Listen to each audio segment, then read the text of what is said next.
தாயி தகப்பன் பேச்ச கேட்காம தானே ராஜா தானே மந்திரன்னு காதல் பண்ணீங்கன்னாலும் நீங்க அந்த காதல் பிளாப் ஆயிடும்.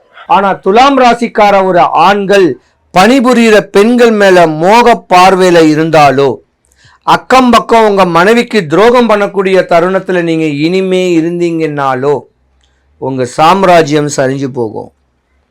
குரு வக்ர பெயர்ச்சி உங்களுடைய தன்மையை மாற்றி கொடுத்துரும். துலாம் ராசிக்கார பெண்களை பொறுத்த வரைக்கும் நீதிமான். அந்த துலாம் ராசிக்கார பெண்களை கெட்ட மற்றவங்கெல்லாம் கொடுத்து வச்சிருக்கணும். சொந்தமோ பந்தமோ உற்றாரோ உறவினரோ உங்க மேல மோக பார்வையில வர்றதுக்கான வாய்ப்பு இருக்கு. துலாம் ராசிக்கார ஆணா இருந்தாலும் பெண்ணா இருந்தாலும் உங்க தாய்க்கு ஆவாது. ரொம்ப கவனமா இருக்கணும். துலாம் ராசிக்கு அதிபதி சுக்கிர பகவான். மாங்காடு காமாட்சி அம்மன் கோவில் அம்மாவை பார்த்துட்டு பின்னாடி சுக்கிரஸ்தலம் சொல்லக்கூடிய சிவனை பாருங்க. மயிலை கபாலீஸ்வரர் கோவில் குளத்துக்கு பக்கத்தில் ஒரு சுக்கிர பகவான் கோவில் இருக்கு, அங்க போங்க. இல்லைன்னா சித்திர குளத்துக்கு பக்கத்தில் குழந்தைவேல் சித்தர்னு ஒரு சித்தர் கோயில் இருக்கு, அங்கே போய் வழிமுறை பண்ணுங்க.